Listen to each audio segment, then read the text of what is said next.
The fascinating story of WD-40, the spray that failed 39 times before it worked. There is a saying that has been passed around in workshops and garages for decades. If something moves and it shouldn't, use duct tape.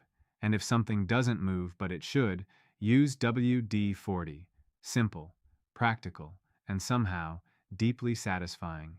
But behind that little blue and yellow can is one of the most remarkable origin stories in the history of everyday products. A story about failure, persistence, rockets, and a formula that almost never made it to your toolbox. So let's go back, way back, to the early 1950s in San Diego, California. The year is 1953. The Cold War is in full swing. The United States and the Soviet Union are locked in a tense race, not just for political power, but for military supremacy. America needed missiles. Powerful, reliable, intercontinental ballistic missiles that could carry a nuclear warhead across the globe if necessary, and one of the most important of these was called the Atlas missile, the first operational intercontinental ballistic missile the United States ever developed. It was a machine of enormous engineering ambition, but it had a serious problem: rust and corrosion. The Atlas missile, like most metal structures exposed to the elements, was vulnerable to moisture, and moisture meant rust. And rust, on a piece of military hardware that was supposed to fly thousands of miles through the atmosphere, was simply not acceptable. Something had to be done. Enter a small, humble company in San Diego with a grand name, the Rocket Chemical Company. Now, despite the impressive title, this was no sprawling corporate giant. In fact, when the company started, it had exactly 3 employees. 3 people in a modest lab, tasked with solving one of the most pressing engineering challenges of the era. How do you keep a missile from rusting? The goal was to develop a water displacement formula, something that could push moisture away from metal surfaces, creating a protective barrier that would prevent corrosion from setting in. The concept was straightforward enough, but actually making it work? That was an entirely different story. The team at Rocket Chemical Company began experimenting. They tried formulas, adjusted ratios, tested compounds, and observed results. And then they tried again and again.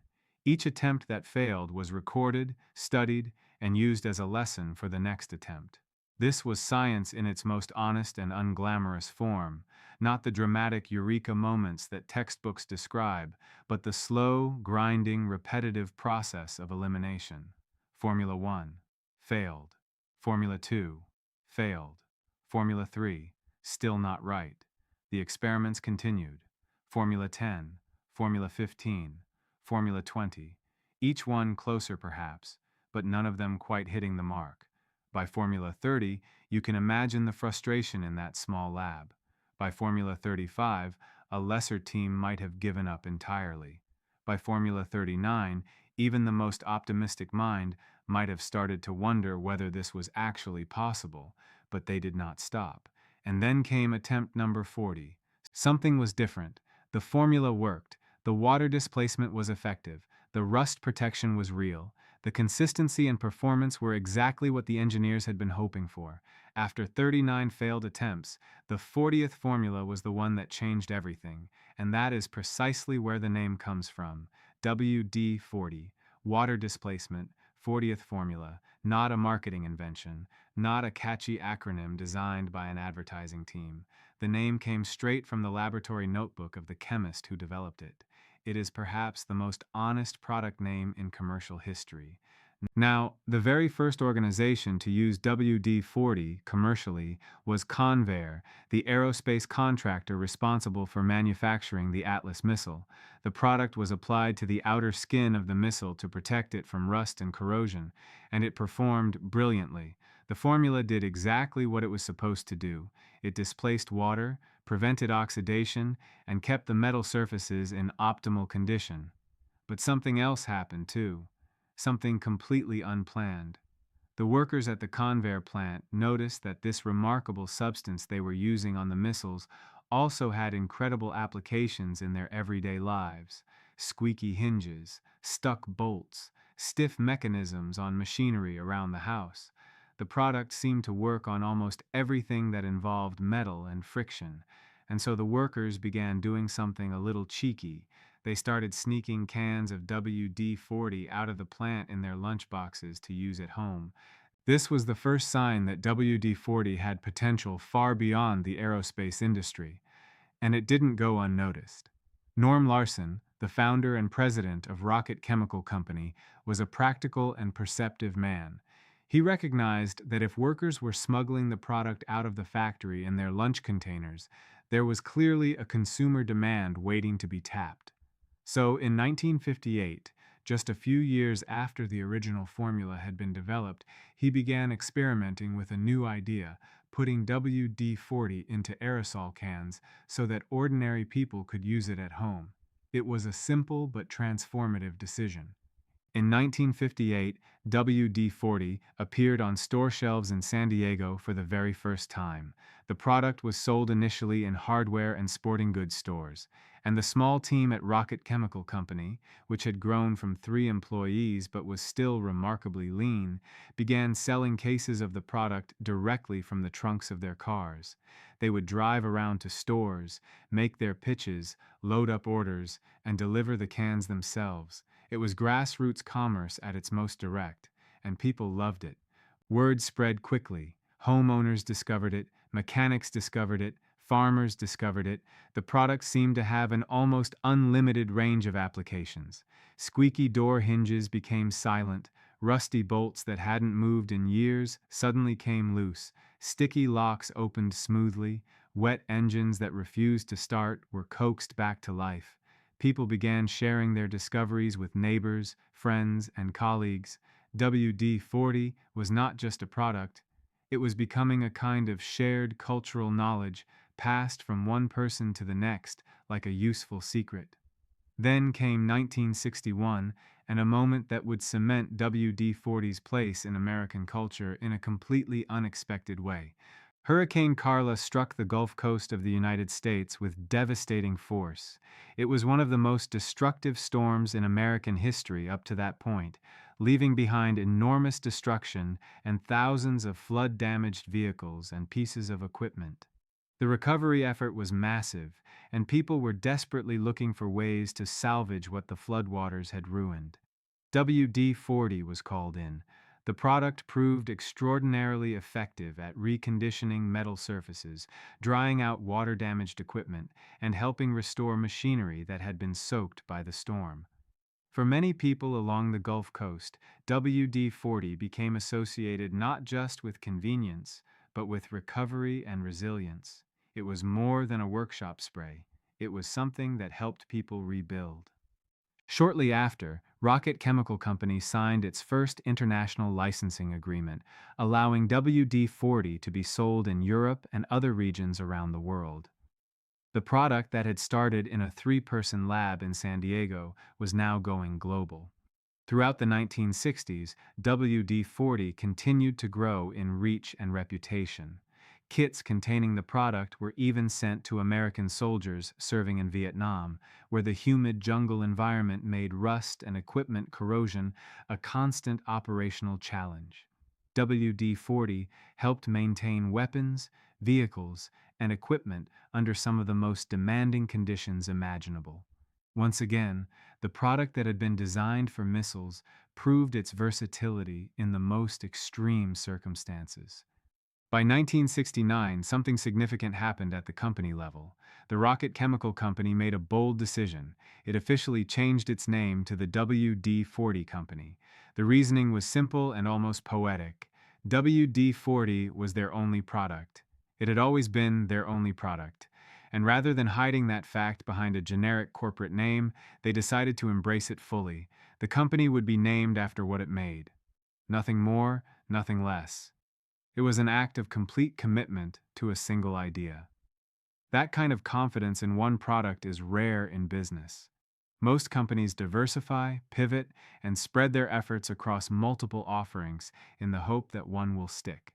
The WD-40 company did the opposite. They had found something that worked, something that people genuinely needed, and they dedicated themselves to it entirely. And the results were extraordinary. Through the 1970s and 1980s, WD-40 became a staple of American households at a rate that few consumer products have ever achieved. By 1993, just 40 years after that formula was first perfected in the San Diego lab, 4 out of every 5 American households had a can of WD-40 somewhere in their home.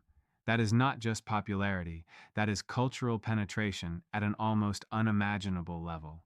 Think about what that means. Walk into a neighborhood of 20 houses, and 16 of them will have a blue and yellow can sitting in a drawer, on a shelf, or hanging in a garage. The product that failed 39 times before it worked had become one of the most universally owned items in the country, and the uses people found for it went far beyond anything the original team could have anticipated. Over the decades, users around the world have discovered hundreds of unofficial applications for WD-40 that were never intended by its creators. People have used it to remove stubborn sticker residue from surfaces, to free a parakeet that had gotten itself stuck to a mousetrap, to remove a python, yes, an actual python, from the undercarriage of a bus, to prevent bathroom mirrors from fogging, to keep garden tools from rusting through wet winters. The list goes on, and it continues to grow because people are endlessly creative when they have a product that truly works. Now, what exactly is in WD-40? This is one of the great mysteries of the consumer world. The formula is a closely guarded trade secret. The WD-40 company has never publicly disclosed the precise ingredients or their proportions. What is generally understood is that the product contains a mixture of lubricating oils, a low-viscosity base fluid, and compounds that help it penetrate surfaces and displace water. But the specific recipe, the exact formula that was perfected on that 40th attempt back in the early 1950s, remains locked away, known only to a very small number of people inside the company. In this way, WD-40 joins the exclusive company of products like Coca-Cola, whose secret formula is one of the most fiercely protected trade secrets in the world. There is something compelling about the idea that a product so widely used and so universally recognizable can still hold a genuine mystery at its core. Today, the WD-40 company has expanded beyond the original multi-use product. There are now specialized formulas, versions designed for heavy-duty industrial applications, products tailored for specific tasks, and formulations made with different delivery mechanisms.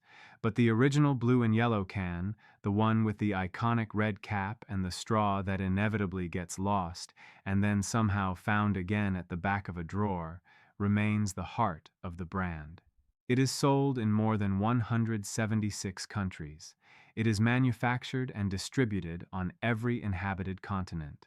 A product born from the aerospace industry of Cold War America, designed for missiles and rockets, has somehow found its way into kitchens, workshops, farms, factories, and tool belts across the entire world.